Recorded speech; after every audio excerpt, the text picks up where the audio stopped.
Yo guys, check kamusta mga idol. So ayan, mag-update tayong Monday morning mga lods, no? Medyo mabilis lang to dahil medyo may lakad ako ngayon.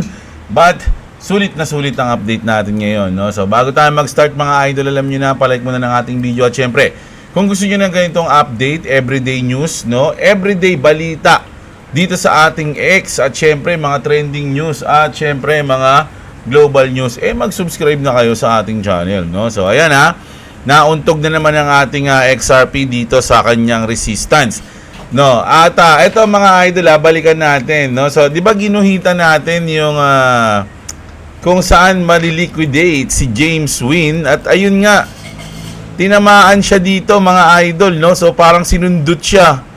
Tama yung may nag-comment sa atin sinundot lang yung liquidation niya mga loads, no? Dito yun sa taas 'di ba, naka-short siya.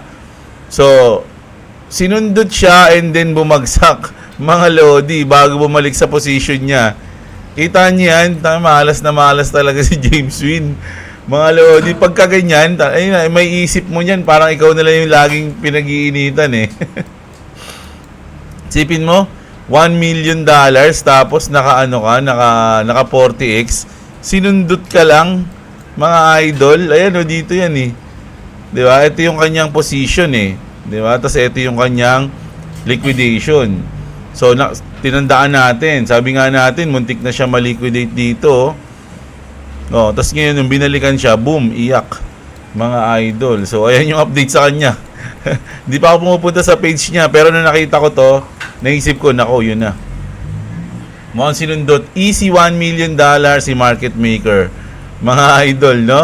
Grabe, no? Ganun-ganun lang. Ang sakit, kaya medyo kapag mag-trade talaga kayo mga idol, lagi kayo magkakaroon ng risk management, no? At lagi kayo maglalagay ng stop loss. At hanggat maaari, huwag kayo magaganyan 40x, 50x. Yung mga nagaganyan, mga veterans move na, tsaka mabilisan lang, no?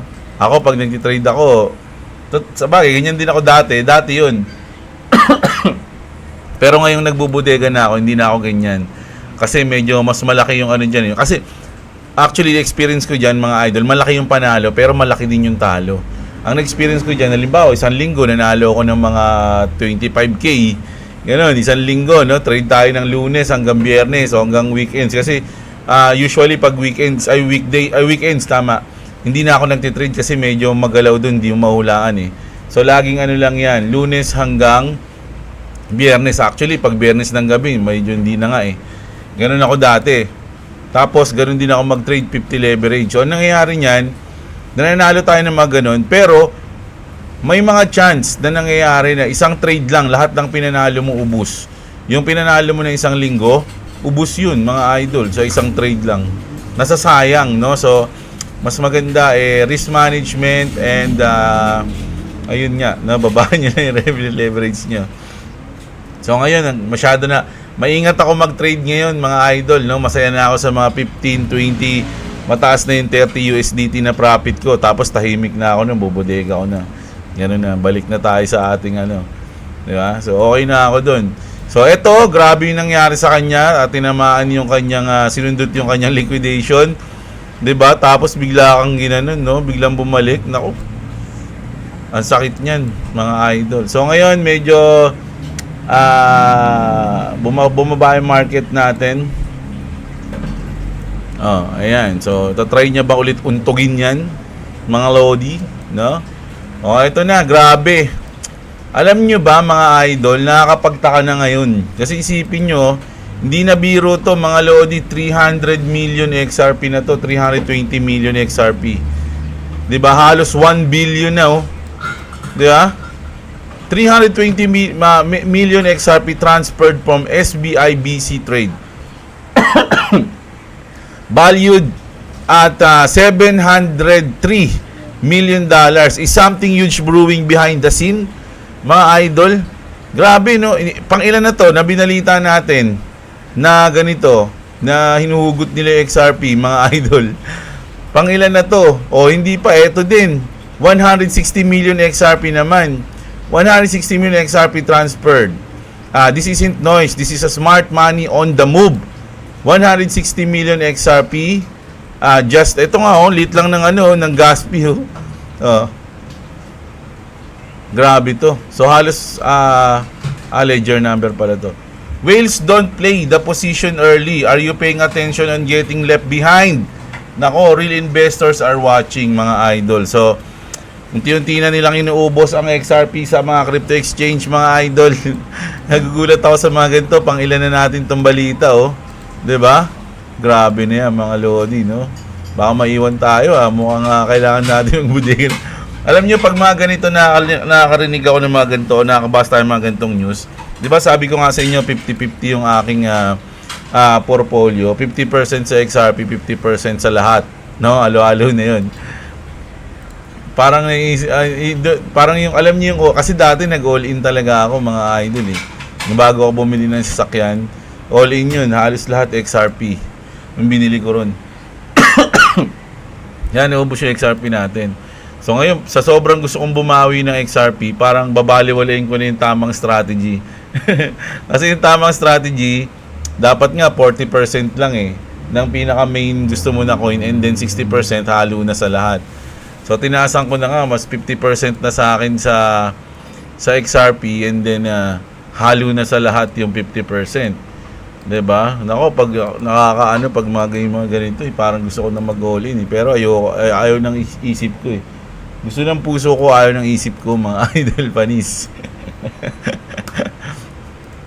Grabe, no? So, ito po, David Schwartz, CTO David Schwartz has confirmed that the XRP ledger is now ready to support large-scale tokenization. A real-world asset that assets like real estate, commodities, and treasury bills, mga lods, no? Tsaka, sobrang solid na nito, mga lods, eh. Eto nga, di ba, si David Schwartz yan. Eto, mga idol, si Liam Neeson. Hindi, kamukha lang ni Liam Neeson. Unang tingin ko, kala ko si Liam Neeson, eh. I will find you. And I will kill you. Saan yan? Sa Taken. Good luck. Kung ano yung kalaban niya. So, ito. Federal Reserve President confirms US payments on Ripple or XRP. This is not a drill. This is not a conspiracy. This change everything for holders, mga idol, no? So, Federal Reserve to, mga idol, Fed. Fed. 1,000 likes on this video. Ito, pahinga lang natin, Bisan ko lang konti. And I just want to say, it's I'm very happy to see that someone at the table is respected at the very least. And I'm sure that all the good things you've said about it, many people in this room would like to hear more. But you mentioned that you foresee peer-to-peer currency agnostic payment clearing systems such as Ripple coexisting with institutions such as central banks in the United States. So sinabi niya na yun, at sinabi ng lalaki, no? Ripple coexisting with the ano sabi niya? Financial system in the United States. Such as Ripple coexisting with institutions such as central banks in the United States. Institution in United States. Oh. My question is, how are we going to see that happen? What is it going to take? So thank you very much. And all the nice things I said about Ripple, everybody knows to short it. Well, how do I see it? I mean, like you said, Ripple is a currency agnostic platform. It really doesn't care too much about creating and managing its money supply, although it does have its native money supply. So, it's doing, the way I exposited the idea, Ripple is handling the processing of payments for many of the world's unbanked people. Okay, and that the Fed is one institution that's providing a type of currency that people could use as payment using the Ripple protocol. But there may be other currencies. There could be Bitcoin, there could be the yen. So, I mean, I see room for coexistence. I mean, I see it. So, alam nyo, marami nga nagsasabi na medyo magiging matindi yung Bitcoin kapag pumasok sila sa XRP Ledger. No? So, ano naman sabi nyo dito, mga idol, no? Kumbaga, parang kino-confirm na nila yan, eh. Pero, syempre, tawag dyan, shadow confirmation. Yung parang obvious na, pero walang formality. No? So, tapos, pag biglang na, lumabas na, sasabihin ng iba, sinasabi na namin yun, no? Hindi nyo ba na parang kakasabi ko, hindi kasi malinaw sir eh. Wala na, sinabi ko na eh. Ganun yung mga usapan dyan pagka ganyan, mga idol. So ayan parang nilinaw lang dyan mga lods, no, na kinonfirm na US payment on XRP or Ripple, mga idol, no. Bullish to, Para sa akin, no, nalalapit na, sabi nga nila, any day now, anytime, any moment. No, pwedeng mag-announce yung SEC and then lipad yung market. Pwedeng magpasa ng ganito and then lipad yung market. Tandaan nyo mga idol, bukas. Sabi ko sa inyo, bukas ng gabi. No? Ayan, no, Tuesday, oh. Alas 9:30 ng gabi, magsasalita si Jerome Powell. Isa to, pwedeng kailangan maging handa tayo dito mga idol. Kasi once na may sabihin si Jerome Powell dito na hawkish, mga idol, baka kumilos ng malupit yung market. Ganun din naman pag dovish yung sinabi niya, mga lods eh. No, baka rin mag-short or mag-long. Depende yan eh. Mga idol eh. Pero ngayong July, sa tingin ko, maraming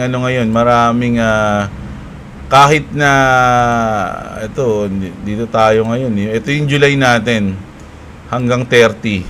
Hanggang 31 pala ang July. So, maraming event na pwedeng mangyari. No, ngayong linggo medyo malupit ngayong linggo, Tuesday, Wednesday, Thursday. No, meron tayong mga big event.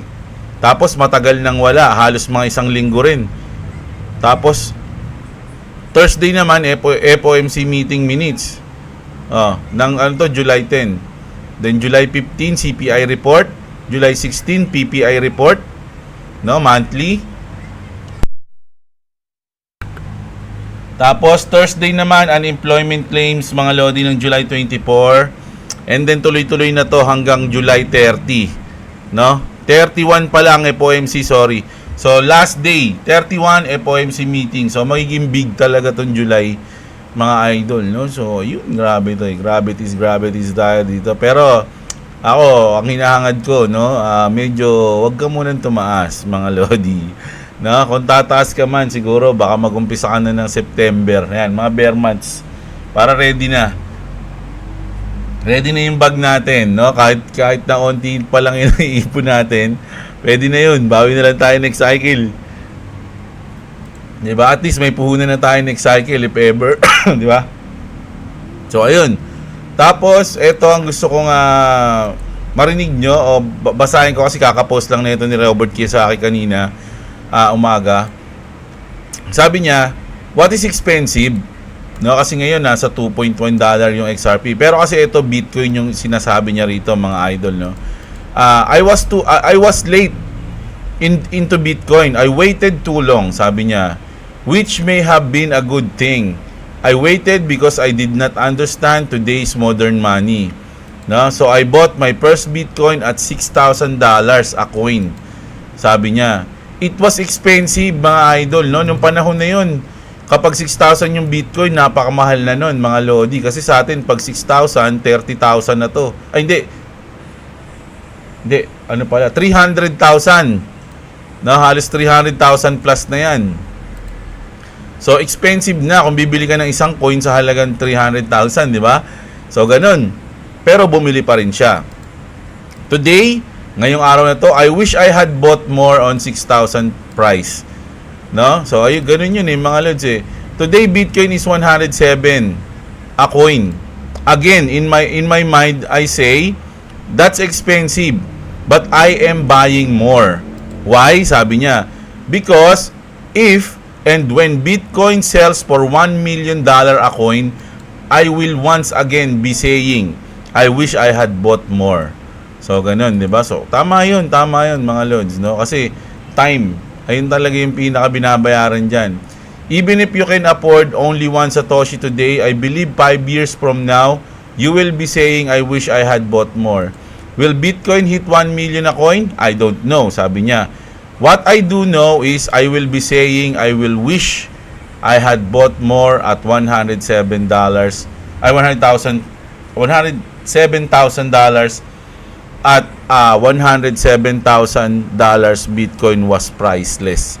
Sabi niya, no, take care. So, parang sinasabi niya dito, mga idol, magiging uptrend to, no? Uptrend naman, pag isu-zoom out mo kasi yung market, talagang papataas, mga idol, no? So, kahit saan ka bumili, kung mahabang panahon nang hihintayin mo, magpa-profit at magpa-profit ka. Kahit hindi Bitcoin, kahit anong coin, basta yung legit na coin, hindi yung mga shitcoin syempre. 'Di ba? Kasi yung mga shitcoin nag-rug pull, hindi na umaahon. Karamihan pa ng mga meme coins o yung ibang mga coins na talagang bumagsak na, nahihirapan ng bumangon. 'Di ba? So sa tingin nyo ba yung SLP makakabangon pa yun? Sa halos 20 pesos niya, ngayon 0.07 pesos yun. 0.07 pesos hindi dollar. Mga idol, sa tingin nyo ba makakaahon pa siya kahit pag bull market? Sa tingin ko hindi na. Pwede siyang umangat ng piso o something, 50 centavos. Pero yung babalik siya sa hype niya na 20 pesos nung pandemic, I don't think so, mga idol. No? Depende na lang kung magkakaroon ulit ng pandemic. Tapos, aksi lang ulit yung pwedeng pagkakitaan. Pwede yun. Di ba? Pero yung babalik pa, medyo negative na tayo ron. Pero support pa rin tayo sa Axie, mga idol. No? Diyan ako nagsimula eh. Support pa rin tayo dyan, although hindi na nga ganun yung kalaki yung profit. At least, hindi sila nawala. Hindi sila nag-rug pull. Lahat ng asset mo nandiyan pa rin. No? At kung bibilang tayo ng taon, o matagal na panahon, who knows? Diba? Malay nyo, bumalik din sila o makabawi rin tayo sa asset natin doon. Ako kasi, bawi na ako doon eh. Mga idol eh. No? So, ayun. Tapos, kumpara naman sa... Ako, parang inaano ko dito mga idol is... Gusto ko lang sabihin, no? For me lang to, mga idol, no? Kasi, syempre, hindi ko pinopromote sabihin, pero banggit ako ng banggit, eh, no? Pero kasi kung titignan natin ngayon yung price ng XRP, na marami kasi nagsabi, swerte lang naman yan sila Jeblo, swerte lang yung mga yan kasi nakabili sila sa 0.5 ng XRP. Kaya ngayon, profit sila, ganyan, ganyan. Tayo, bibili tayo ng $2. Siyempre, malaki na yung price sa atin ng XRP. No? Kaya hintayin na lang nating bumaba.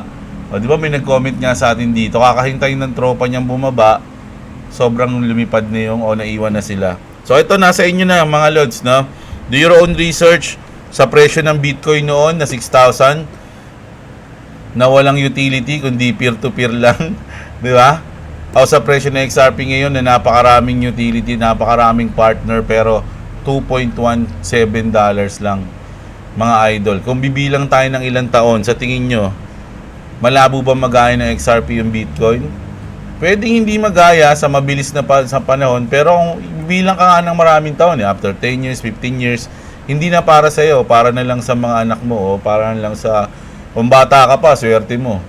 Diba? Pero kung para na lang sa mga may iwan mo, diba? Na hindi na sila maghihirap, ganun. So, ayun. Ayun lang ang news natin ngayon, mga idol, no? Sabi, may lakad kasi ako ngayon, mga lods, eh.